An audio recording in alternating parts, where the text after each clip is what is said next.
국악풍의 조율이라고 하는 노래가 있습니다. 제가 가사를 한번 읽어드리겠습니다.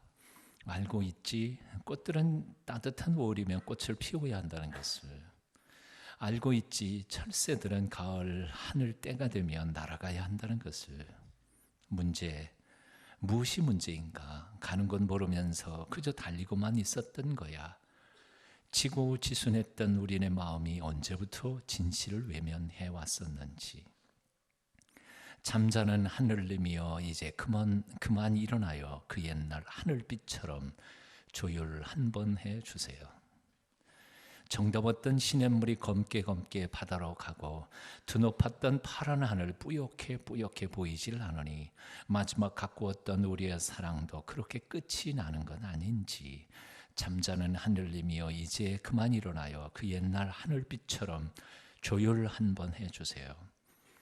미움이 사랑으로, 분노는 용서로, 고립은 위로로, 충동이 인내로 모두 함께 손잡는다면 서성대는 외로운 그림자들 편안한 마음 서로 나눌 수 있을 텐데. 잠자는 하늘님이여 이제 그만 일어나요. 그 옛날 하늘빛처럼 조율 한번 해주세요. 물론 기독교적인 용어도 표현도 아니지만 내용만은 아주 성경적인 내용이라고 생각이 듭니다. 하늘님, 하나님에 대한 우리의 전통적인 표현이라고 말할 수 있고요.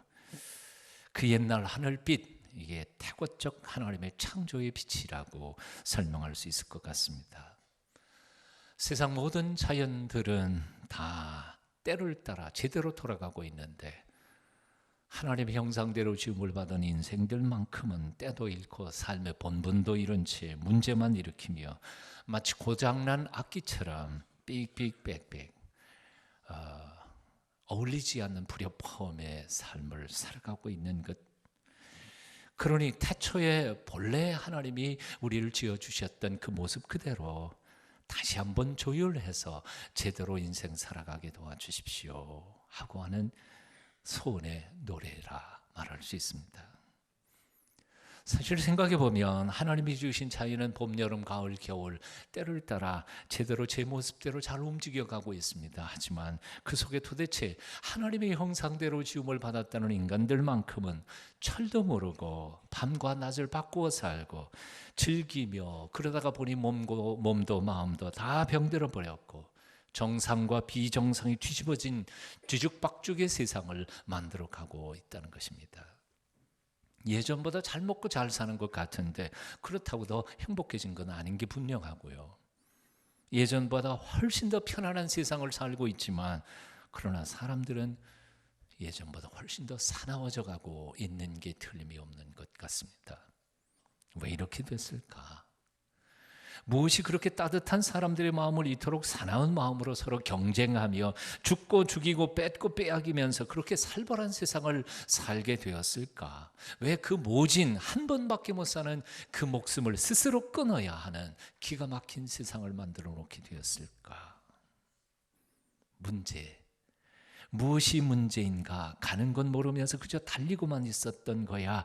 지고지순했던 우리네 마음이 언제부터 진실을 외면해 왔었는지. 잠자는 하늘님이여 이제 그만 일어나요. 그 옛날 하늘빛처럼 조율 한번 해주세요. 문제는 본래부터 하나님이 세상을 잘못 만드신 게 아니라는 겁니다. 하나님은 세상을 참 잘 만드셨습니다. 그리고 선하게 지으셨습니다. 안에 하나님이 지으신 모든 것을 보시니 보시기에 심히 좋았더라 할 만큼 그렇게 온 세상은 하나님이 멋지게 지어 놓으셨습니다. 문제는 뭔가 하니 변질돼 버린 거지요. 세상이 점점 주일이 의미 안 맞고 변질되어 가다가 보니까 단순히 변질만 된 게 아니라 너도 나도 불행한 세상, 고통스러운 세상을 새롭게 인간들은 창조하고 말았다는 것입니다. 그래서 이 노래는 사실은 점잖게 부르고는 있지만 실제로는 통곡이고 울부짖음이고 호소라는 생각을 해봅니다. 하나님을 향해 부르짖는 아픔의 울부짖음입니다. 이것은 마치 시편의 한 구절을 읽는 것과 비슷합니다. 제가 시편식으로 한번 읽어보겠습니다. 하나님, 왜 침묵하십니까? 인간들의 이 비극을 언제까지 그냥 두고 보실 것입니까? 이제 일어나소서. 그 옛날 세상을 창조하시던 그 은혜의 빛을 다시 인생들에게 비추어 주셔서 다시 한번 인생들을 조율해 주셔서 제대로 행복하게 살아가는 모습을 만들어 주소서.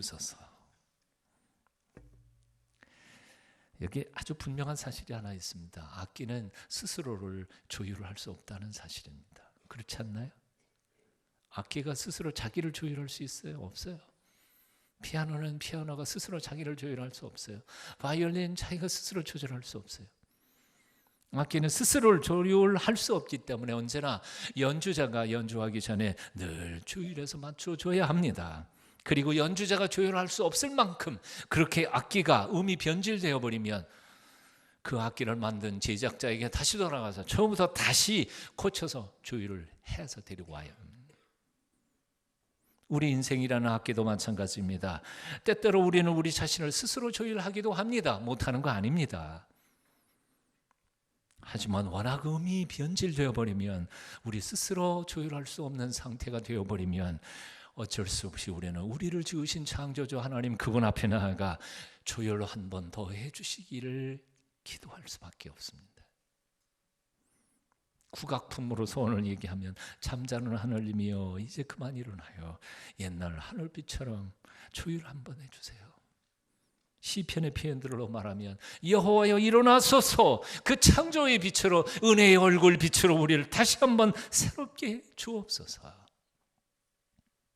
자, 그렇다면 조율은 왜 필요한 걸까요? 왜 악기들은 음이 변질되는 것일까요? 이유는 그저 대충 한 세 가지 정도가 있습니다. 첫째, 열이 많이 나면 열은 악기의 줄을 느슨하게 늘어지게 만들고, 그래서 소리가 그냥 낮은 소리가 내고 맙니다. 반대로 추위는 악기의 줄을 수축하게 만들어서 소리를 높게 만들어 버립니다. 열이 안 나고 추위가 없어도 아주 잘 조율한 악기를 할지라도 세월이 지나가면 저절로 느슨해져서 맥 빠진 소리가 날 수밖에 없습니다. 인생도 마찬가지라고 생각이 듭니다. 뜨거운 열이 악기의 줄을 늘려놓는 것처럼 지나친 욕심이나 열정이나 과욕이 우리의 인생의 줄을 늘려놓고 그래서 소리를 내지 못하게 만드는 경우들이 있습니다. 성경은 이렇게 말씀합니다. 욕심이 잉태한 즉 죄를 낳고 죄가 장성한 즉 사망을 낳느니라. 과욕이 인생의 줄을 변질시켜버립니다. 그런가 하면 추위가 악기의 줄을 수축시키듯이 시련이나 역경이나 고통이 우리를 움츠리게 만들어서 정상적인 소리를 내지 못하게 합니다. 고난과 역경으로 우리는 신음과 비명소리를 지를 수밖에 없게 됩니다. 여호와여 어느 때까지니까 나를 영영히 잊으시나이까? 주의 얼굴을 나에게서 언제까지 숨기시겠나이까? 시편 13편 1절. 고난과 역경을 받은 사람들의 비명소리가 그렇게 나올 수밖에 없는 거지. 자, 그러나 세 번째로요, 고난과 역경 없고 그리고 과역이 없다 하더라도 내가 특별히 잘못한 것이 죄 지은 게 없음에도 불구하고 인생을 살아가다가 보면 긴장이 풀려지고 게을러지고 삶의 방향과 목적이 흔들려지기 시작하면 그만 우리의 인생은 음을 상실해 버릴 때가 있습니다. 그래서 시편 기자는 하나님 앞에 자신을 날마다 이렇게 붙잡아 주시기를 이렇게 기도합니다. 시편 139편 하나님이여 나를 살피사 내 마음을 아시며 나를 시험하사 테스트하셔서 내 뜻을 아옵소서.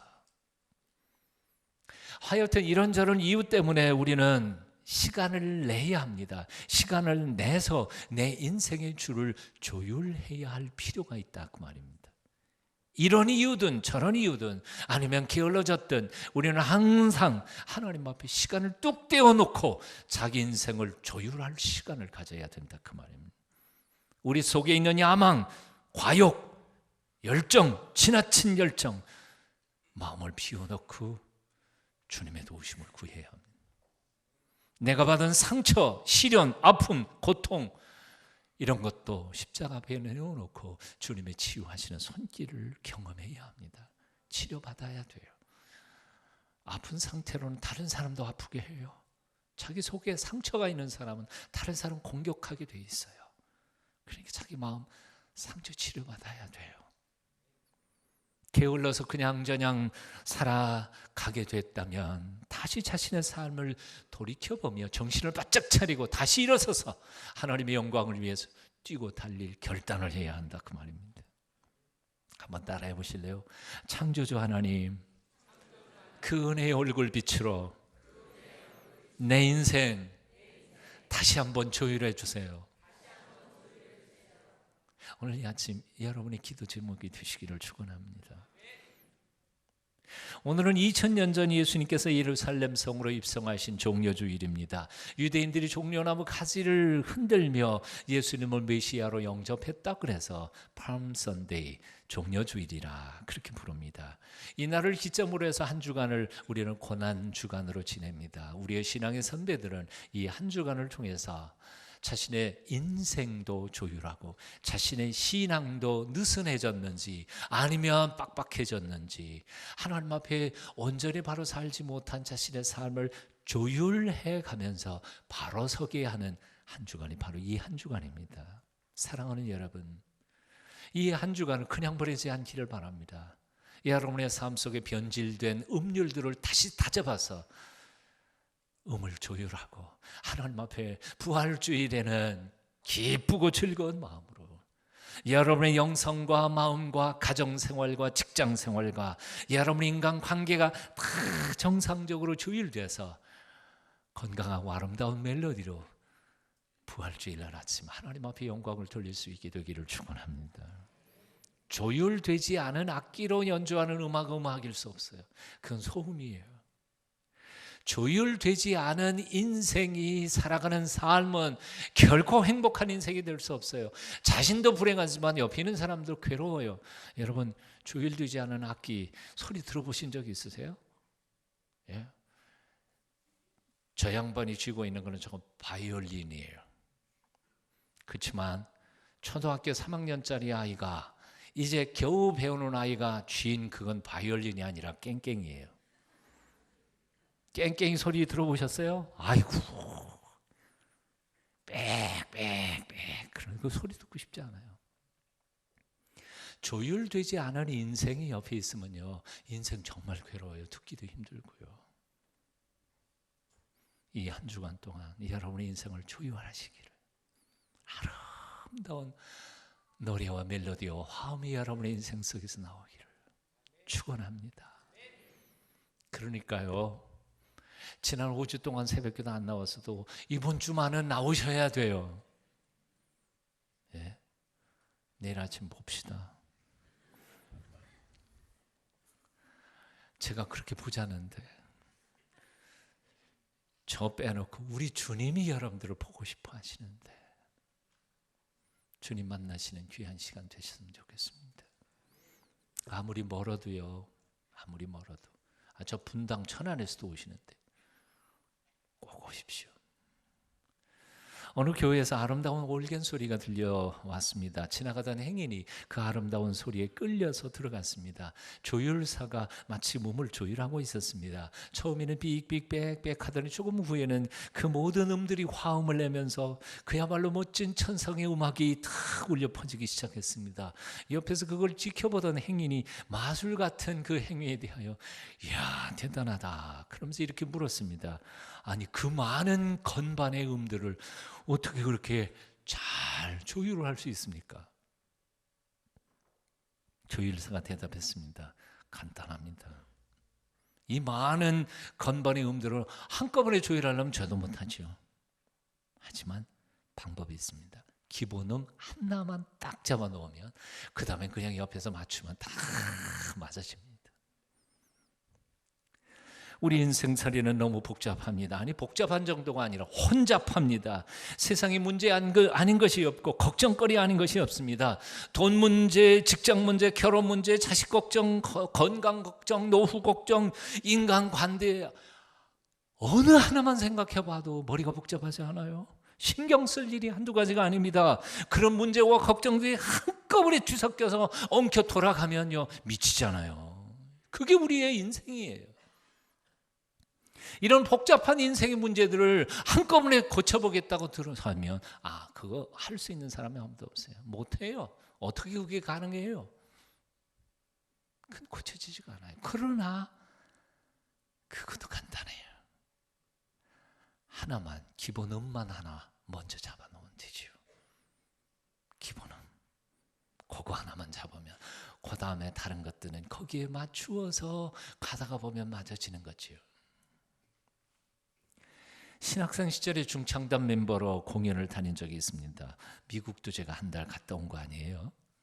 요즘에 이렇게 잘 못 부르지만 그래도 옛날엔 좀 불렀습니다. 악기 없이 아카펠라로 하는 남성 중창단이었습니다.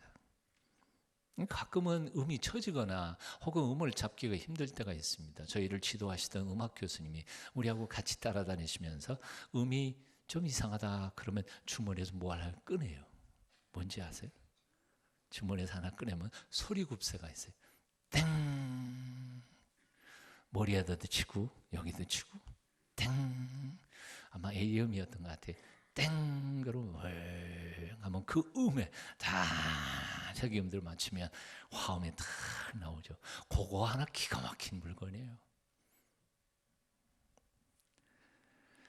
우리 인생들에게도 우리 신앙인들에게도 삶의 기본음을 잡아주는 소리굽새 같은 것이 있습니다. 그게 뭔지 아십니까? 십자가입니다.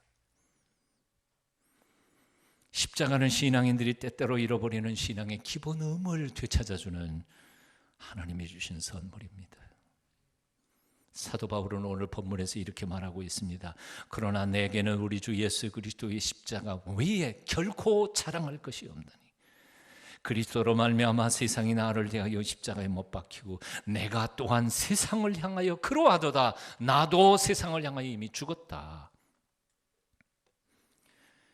예수 그리스도의 십자가 외에는 결코 자랑할 것이 없나니 라고 사도 바울은 말합니다. 사실 본래 사도 바울은요, 자랑할 것이 많았던 사람 아닙니까? 헬라 철학의 본고장인 다소에서 출생해서 거기서 자란 세상 학문에 정통한 사람이었습니다. 청소년 시절에 예루살렘으로 유학 가가지고 가말리엘이라고 하는 최고의 양기둥, 율법 선생님이 양기둥 중에 한 사람인 가말리엘 선생님 밑에서 치대로 율법을 배운 사람이었습니다. 바리새인 중에 바리새인이요, 베냐민 지파 사람이었습니다. 얼마든지 자랑할 것이 많은 사람이었습니다. 그러나 그가 십자가 예수 그리스도를 만난 후로는 싹 바뀌어버렸습니다. 다 죽어버렸습니다. 나는 십자가 예수 그리스도 그분밖에는 자랑할 것이 없다. 왜? 세상 것 다 죽었으니까요. 나도 그 세상에 대하여 죽었으니까요. 갈라디아서 2장 20절은 이렇게 선언합니다. 내가 그리스도와 함께 십자가에 못 박혔나니 그런즉 이제는 내가 사는 것이 아니요 오직 내 안에 그리스도께서 사신 것이라. 이제 내가 육체 가운데 사는 것은 나를 사랑하사 나를 위하여 자기 몸을 버리신 하나님의 아들을 믿는 이 믿음 안에서 사는 것이라. 십자가는 사도 바울의 중생의 자리였습니다. 십자가는 그가 살아가는 이유 사명이었습니다. 십자가는 그를 사랑하신 예수 그리스도의 사랑의 원천이요, 그가 세상을 사랑하는 사랑의 에너지원이기도 했습니다. 십자가 때문에 그는 살아났고 거듭났고, 십자가 때문에 그는 복음을 전하다가 십자가 때문에 그는 기꺼이 죽음의 길을 당당하게 걸어간 것이었습니다. 십자가는 사도 바울에게 있어서 기본음을 찾아주는 소리굽새였습니다. 아니, 십자가는 그에게 소리굽새가 아니라 기본음 자체였고 절대음이었습니다. 예수님의 십자가는 그의 사랑의 표지요 성숙의 목표였습니다. 그는 십자가를 잣대로 자신의 삶을 항상 매 순간 재보면서 조율하면서 살았던 사람이었습니다. 십자가는 그에게 북극성이요 나침판이요 삶의 기준율이었습니다. 십자가 옛사람을 못 받고 십자가에서 다시 태어난 사람으로서 그는 한 평생을 살아갔다는 것입니다. 그래서 그는 이렇게 고백합니다. 내가 너희 중에 예수 그리스도와 그의 십자가에 못 박히신 것 외에는 아무것도 알지 않기로 작정하였습니다. 아무것도 알지 않기로 작정하였습니다. 무식하기로 작정한 겁니다. 몰랐던 사람이 아닙니다. 많이 알았습니다. 그러나 수많은 잡다한 지식이 그에게 중요한 건 아니었습니다.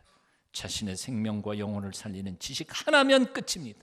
십자가 예수 그거 하나면 다른 잡다한 그런 지식들은 아무것도 중요한 게 아닙니다.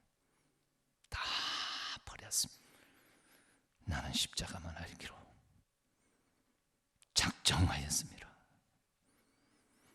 그렇습니다. 십자가는 사도 바울에게만 기본음 절대음이 아닙니다. 바로 오늘 우리에게도 그 십자가는 우리의 신앙과 인생을 조율하는 기본음입니다. 절대음입니다. 그러므로 사랑하는 여러분이요, 십자가 앞으로 나아가십시오. 그리고 그 십자가를 붙잡으십시오. 십자가를 가슴팍에 새기십시오. 그 십자가를 날마다 자로 내 곁에 두고 고칠 것 고치고 버릴 것 버리고 바꿀 것 바꾸십시오. 그리할 때 십자가를 통하여 부어주시는 하나님의 용서와 사랑이 차고도 넘칠 줄로 믿습니다. 사랑하는 여러분, 주어진 인생을 살아가다가 보면 우리는 우리 자신도 모르게 변질되어 가고 있음을 깨닫습니다.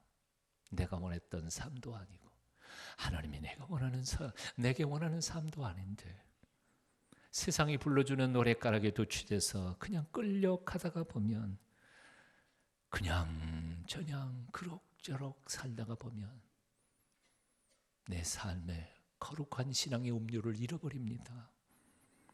왜 사는지 어떻게 살아야 하는지도 모른 채 그냥 뛰고 달리다가 숨 가쁘게 살아온 이유도 모른 채 단 한 번밖에 못 사는 삶을 상처를 주고 상처를 받으면서 상처투성이로 살아가는 삶을 살아갈 때가 있다는 겁니다. 그럴 때 수많은 사람들이 뭐 인생 다 그런 거지 자포자기하면서 조용한 절망 가운데 그냥 고집스럽게 그 길을 갑니다. 그러나 사랑하는 통순가족 여러분, 하나님이 우리를 지으신 목적이 그것이겠습니까?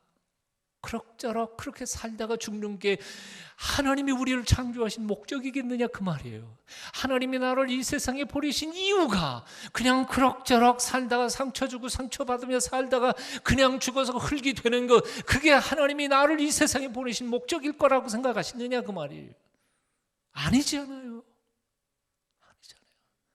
하나님이 우리에게 원하시는 건 그건 아닐 줄 압니다. 몸도 마음도 영도 인간관계도 그 음률이 바뀌고 아름다운 화음을 내는 행복한 인생이 아니라 시끄러운 잡소리만 내며 수위를 불편하게 하는 울리는 꽹가리가 되어 있는 나의 모습을 정직하게 돌아보며 이제는 인생을 조율할 때가 되었다고 느끼지 않으십니까? 자신이 내는 소리가 남들에게 얼마나 불편한 소음인지도 모른 채 고집스럽게 그 길을 갈 때 하나님은 우리를 사랑하기 때문에 가끔씩이요 억지로 우리의 인생을 조율하실 때가 있습니다. 그래서 사업을 망하게도 하시고요, 잘 가던 차 뒤집어 놓고 병원에 입원도 시키시고요, 그러면서 우리를 조율시키십니다. 왜? 버리려면 그냥 버리셨죠. 그렇게 고통당하게 하시는 이유는 사랑하기 때문에, 난 널 사랑하기 때문에 너 똑바로 살기를 원한다. 조율하시는 하나님의 사랑의 손길.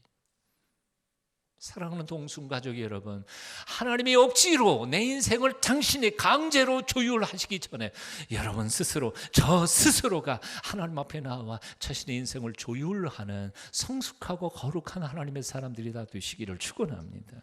그리할 때 하나님께서 우리를 온전히 영광을 받으실 줄로 믿습니다.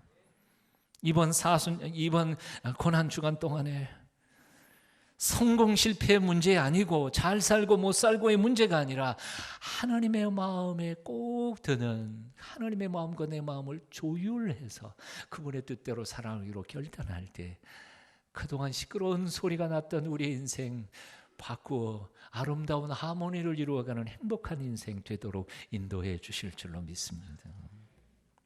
아무리 성공했다고 큰 소리 쳐도요, 하나님과 마음이 사이클이 안 맞는 인생은 결코 성공한 인생은 아닐 줄로 믿습니다.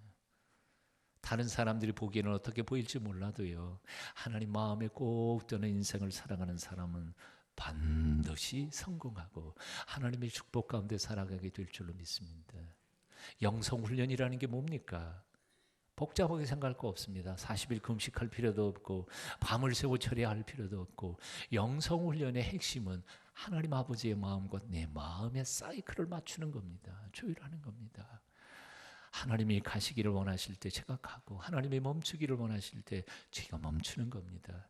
예수님의 마음이 가 있는 곳에 내 마음이 가 있고, 예수님이 기뻐하시는 일을 나도 기뻐하고, 예수님이 싫어하는 건 나도 싫어하고, 그게 조율된 것이죠. 예수님의 마음과 내 마음이 이 고난주간 동안에 온전히 조율되어서 하나님을 기쁘시게 드리는 멋진 화음, 하모니가 이루어지는 여러분 가정과 교회와 직장을 만들어 가시기를 바랍니다.